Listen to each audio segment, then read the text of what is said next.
In our first story, the Chief Executive Officer of the Ghana Investment Promotion Center, Yofi Grant, has revealed locally assembled Volkswagen VW cars will hit Ghanaian markets by first quarter of next year. VW signed a memorandum of understanding with government of Ghana August last year to begin the process of establishing and assembling plants in the country to serve the West African market. The assembling plant is expected to produce 5,000 vehicle units every year. But speaking exclusively to JoyNews, the CEO of GIPC, Yofi Grant, said the plant's inability to produce vehicles this year was as a result of lack of reforms by the Ghanaian government, adding the assembly plant will see its first car in April 2020. Like I told you, you see, we assume that when we say VW is coming, then in 3 months VW can put it. But that was the timeline. They said January. Yes, of course they said January, but they have to prepare their land. They have to get their land. Even the land registration itself, which one would assume shouldn't take a long while, will have a protracted thing, so they can't do it. They have to wait and resolve all these things. But thankfully, they believe that by end of first quarter, they will have the first car rolling. They are using a modular assembly plant strategy, so it's easy to deploy the factory and then go through. But you know, some of these things, like say, we think that, oh, it's happening in a year. They have to go through environmental protection. They have to make sure that they have other things that they, certifications. They also have to make that the regulatory environment is right. For example, you're going to assemble cars over in Ghana. You have to now start looking at fuel quality. You have to make sure that you are getting the right spare parts. And it's interesting. I mean, when VW first went to South Africa, people said, oh, South Africans don't have money to buy.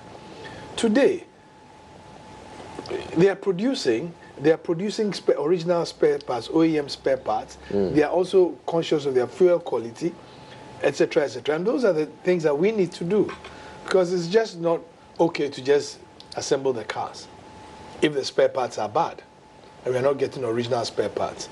It's also not okay if we assemble the cars here and the fuel quality is not good. I mean, right now in Europe, they are at stage 5 and stage 6 quality fuels. We are nowhere near there, but we need to get there if we are going to start doing that.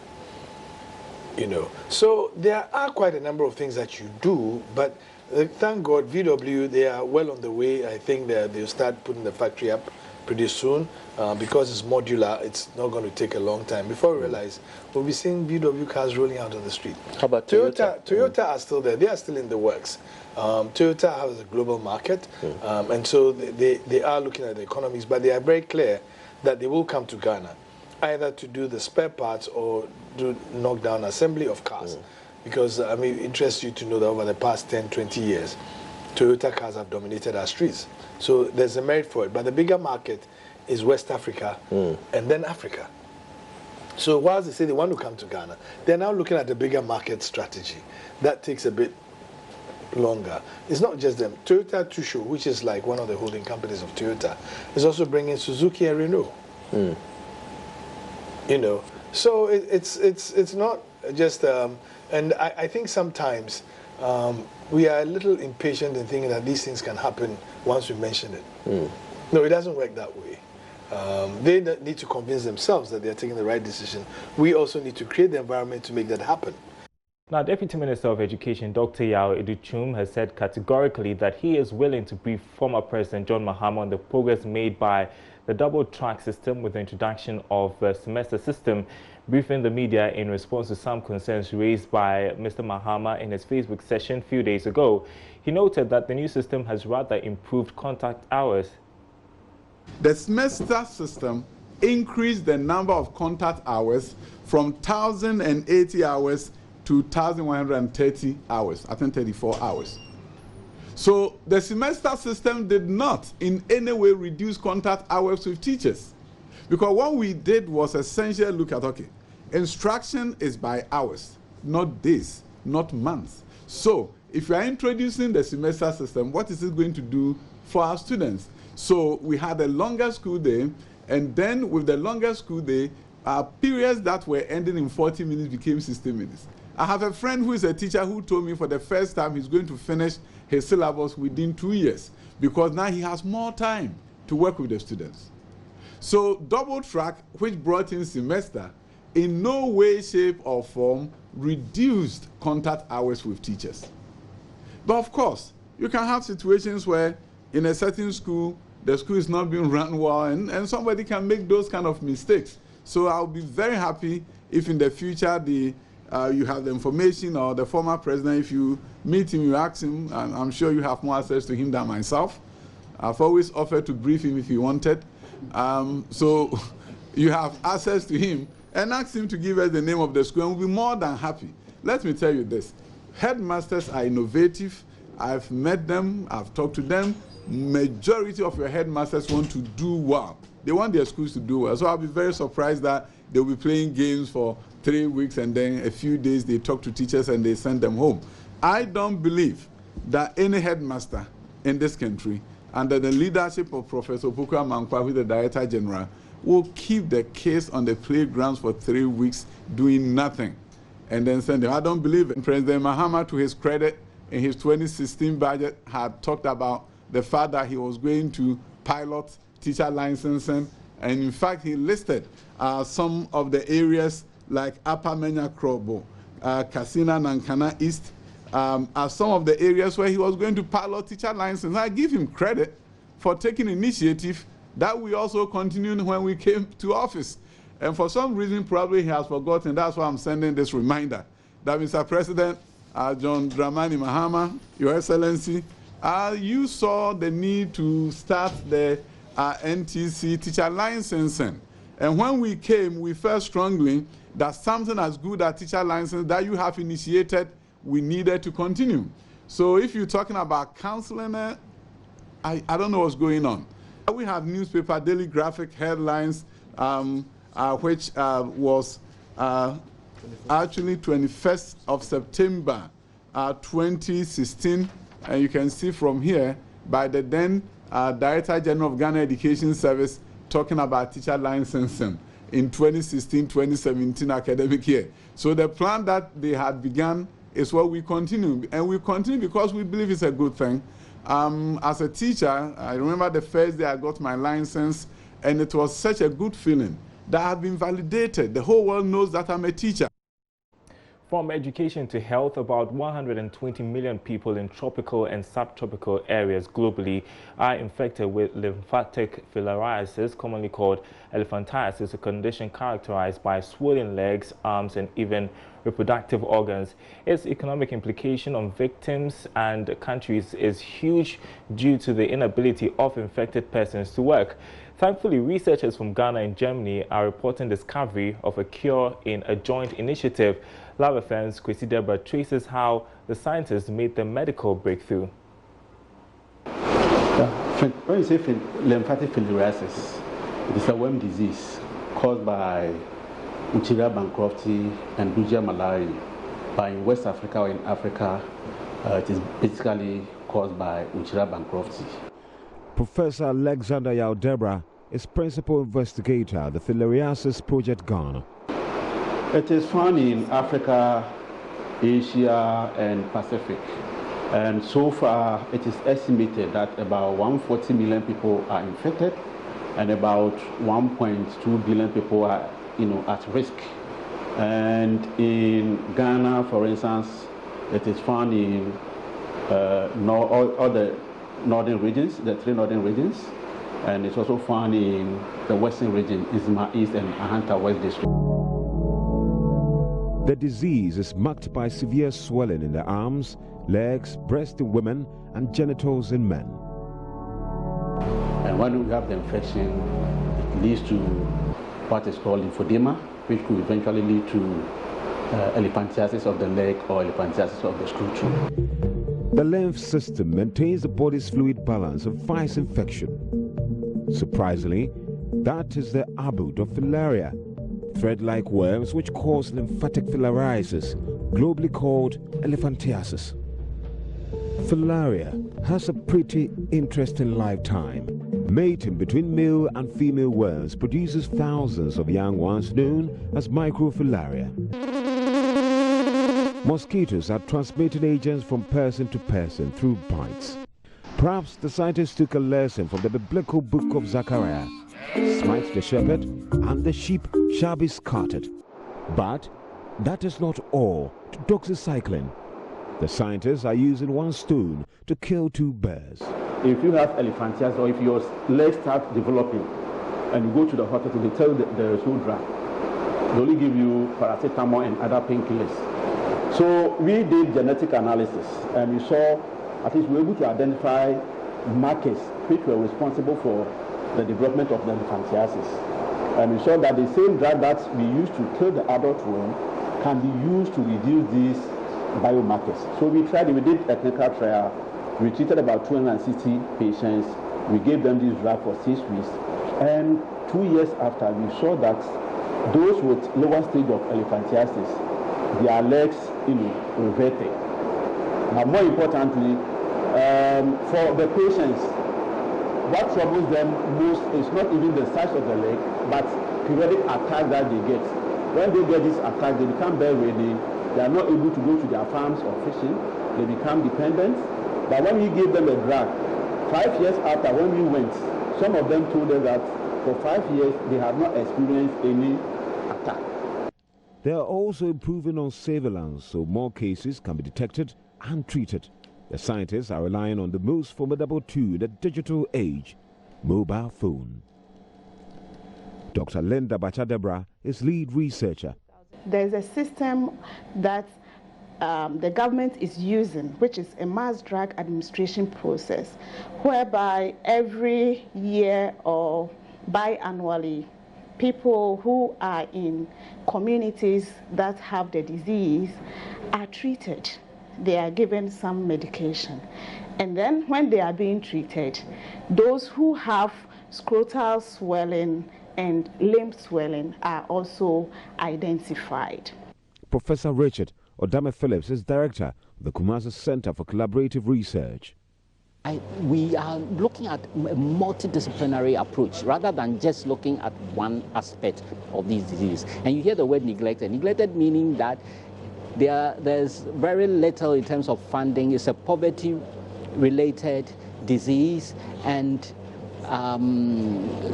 still a lot has to be done. For JoyNews, Kwesi Debra, Kumasi.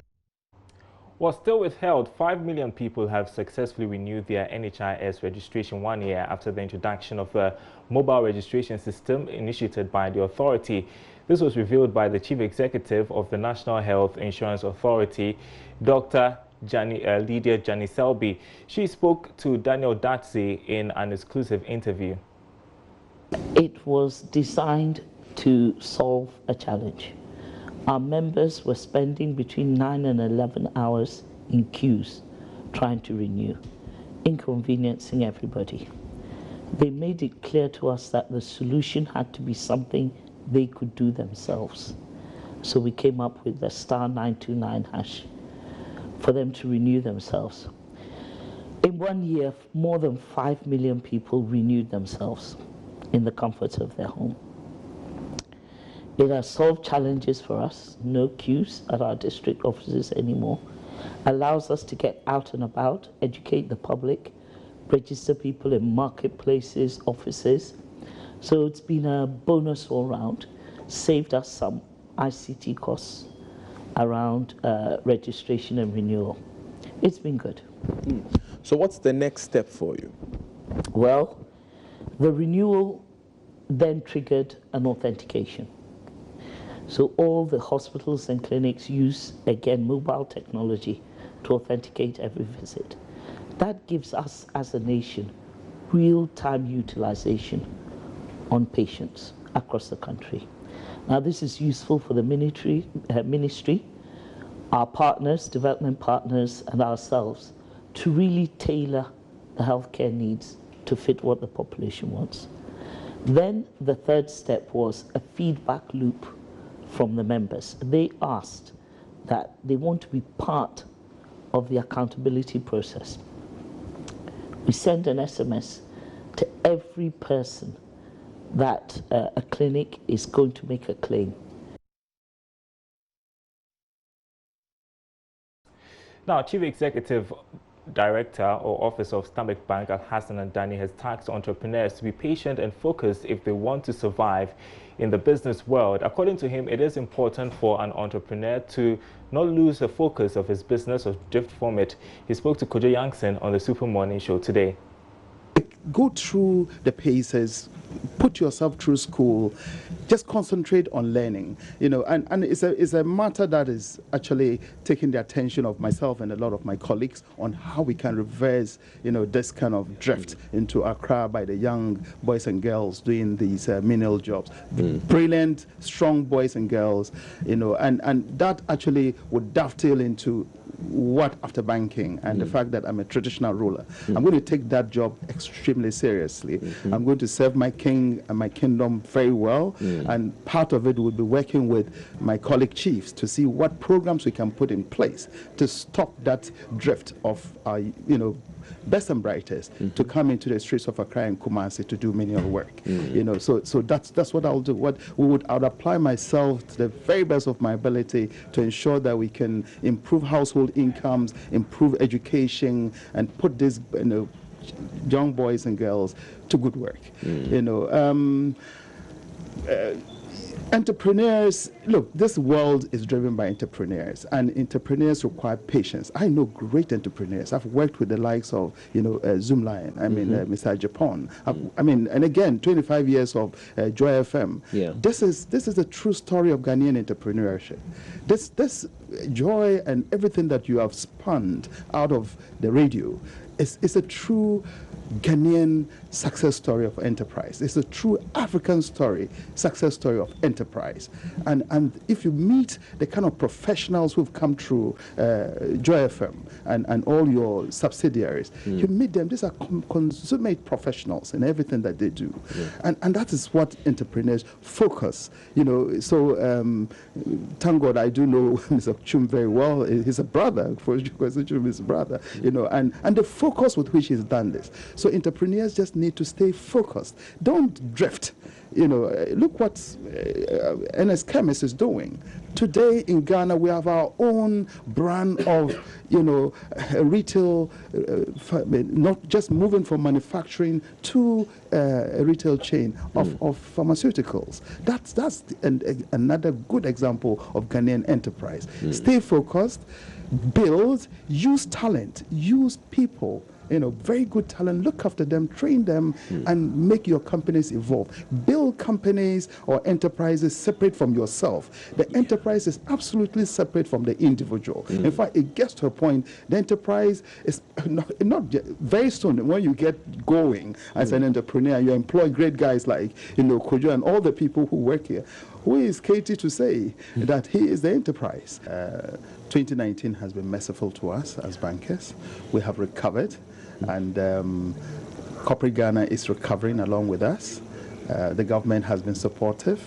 Our clients have been patient with us, and our staff particularly have gone through tough times. For all of this, I said let's have a Christmas cheer. Let's enjoy the Christmas and look to a brighter 2020. So to corporate Ghana, I say Merry Christmas and a Happy New Year. In other news this afternoon, the Paramount Chief of Mankasim, Osajifo Amanfoedu IV, and Queen Mother of Mankasim, Nana Amba Misa III, have been remanded in police custody by the Sopon District Court. The two are to reappear before the court on the 8th of January 2020. The Chief and Queen Mother have been charged with conspiracy to commit crime, murder, and causing unlawful harm by state prosecutors in connection with the shooting incident at Mankasim during the installation of a new Queen Mother. The Omahin and the Queen Mother appeared in court in a white Toyota Corolla.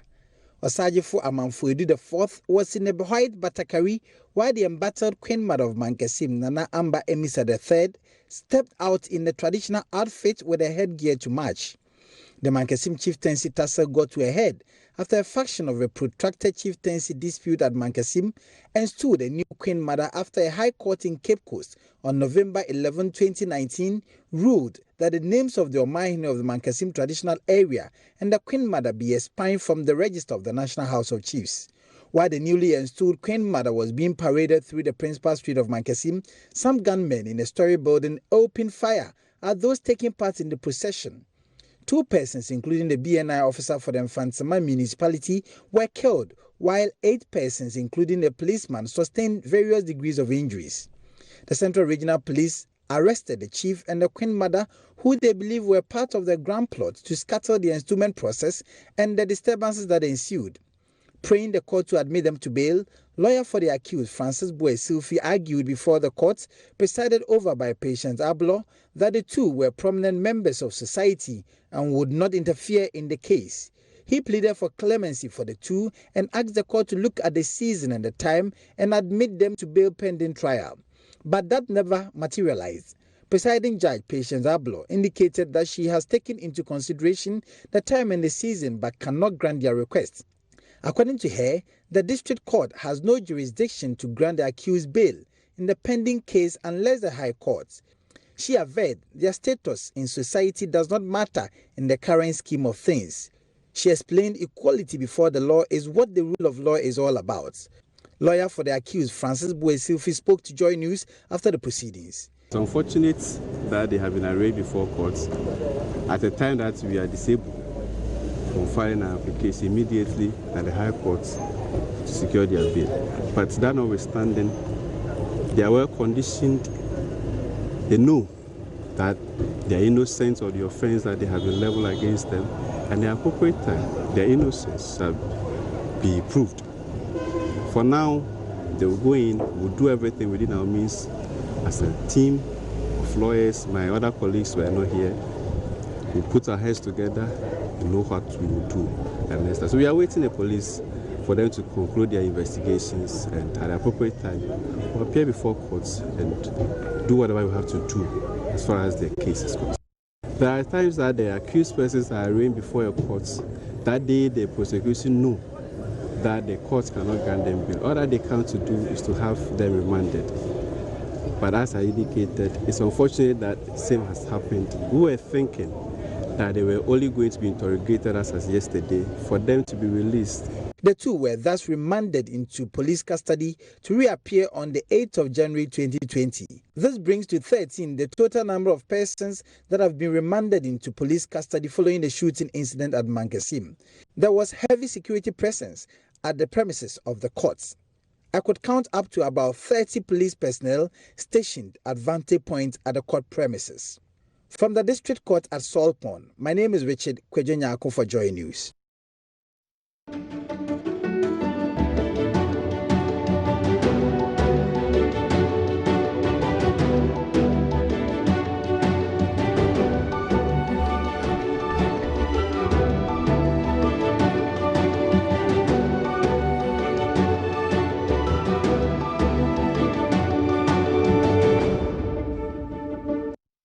Well, it's that time of the year where we look back at our big stories, and JoyNews embarked on a series of campaigns in the course of 2019 to advocate and support some initiatives. Some of them include Defend Media Freedom, Bring Back Our Tardy Girls, Disband Party Militias, and Fix Lekmaros Now. However, one key campaign that has caught on is a Clean Ghana campaign. Tonight at 8, we will bring you the analysis of our campaigns. Watch excerpts. We found that there's a lot of rats. A lot. Yeah. A lot. The situation in our markets, it was such a cause for concern for me. I can't still go to Agbogbloshie now, but the situation has improved, hasn't it? Slowly. So, I mean, what they're trying to do now is clean the filth that you see. But the majority of the filth is in the gutters and in the drains. Well, the few drains that you see there, there are very few drains there, and that's one of the major problems at Agbogbloshie. Yeah. You know, the poor drainage system. And that's why the last time we went there, we saw a lot of rats.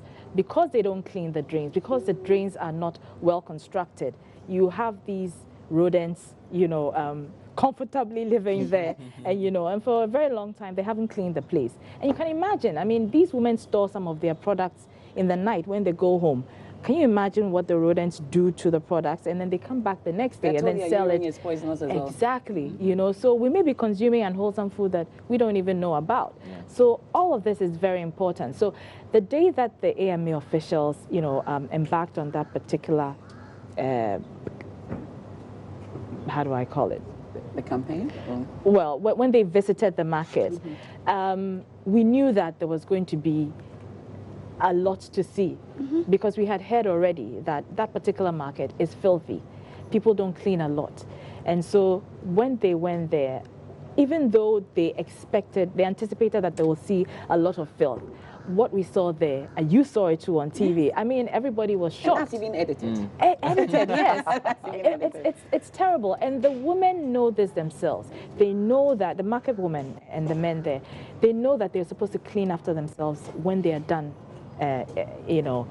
with their marketing or whatever it is. But they don't do it. And so that's the main problem, enforcement. Enforcement is the problem, which is what we're trying to, drive, so that people know that they need to change their behavior. Otherwise, they'll be sanctioned for it. Have you been able to eat tolo beef and willing? I haven't, I must confess. I actually buy mine from the supermarket, so it's not the same. It's not the same.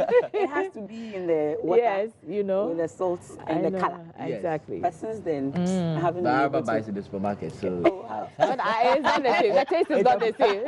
But I mean, I'm actually speaking about the fact that, these markets, it is the place that the majority of people gets our food from. I mean, of course, we live in a country where increasingly there are more people getting into the middle class who then will be able to shop at the ShopRite shops.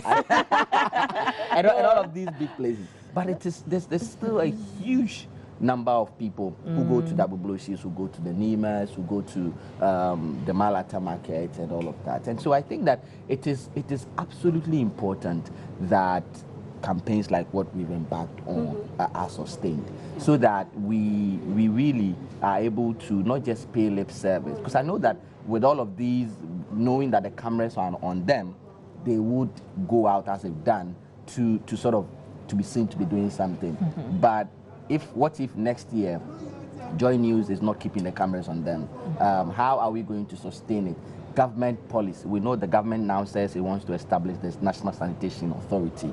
Yesterday, when we had a conversation on yesterday's episode, Malik made a very important point, which for me was really striking, that as a country, we're speaking about how the Special Prosecutor's Office sort of has been a bit disappointing in the view of many in terms of tackling corruption. He made a point that as a country, we tend to just throw money or want to start something new to be seen as addressing a problem, rather than tackling the root causes of these problems with the already existing institutions. Now government is going to establish the National Sanitation Authority.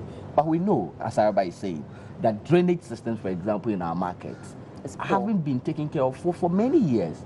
And I mean, it wasn't until recently that even the roads in Abubloshi itself are getting some sort of attention. Until recently, it was so bad. And I've done a lot of stories from the e-waste site and then the Abubloshi market itself. And you look at the places where women would put things like tomatoes, pepper, okra, and all of that, and sell, and we all see them. And rather than tackle the core of the problem, which is that, first of all, planning, to ensure that there's a place where people would sit, and then there's a place where people will not sit. We are not doing that. And then we say, okay, now let's establish National Sanitation Authority. What new But you are the same going people to that do? say that watch is best eaten by the gutter. And I guess it's part of the problem that people now become so used to the problem that, okay, well, this is what is good. And it's okay, unless you when you go to the choba, unless there's someone pounding and having the sweat dripping into the fufu, it is not actually fufu. But we all know that it is not right, And so I think that, again, it comes back to sustainability. We, as a media house, we are a private entity, and we would obviously, especially going into an election year, have our resources stretched. In the event that we are unable to keep up with the campaign that we've started, I know, of course, we are going to invest in more and do that. But I think that the utmost responsibility still rests with government and local assemblies, the LECMAs, the AMAs, and now we've created all of these new local assemblies to new ones have been elected. So. To get onto the front line and actually get to work, not do more work and less talk. So sustenance has come up, Araba. 2020, Joy Clean Ghana campaign, Kumasi Clean campaign. That is a major fear by many people, that this will not be sustained, especially going into an election year, also because our resources will be stretched.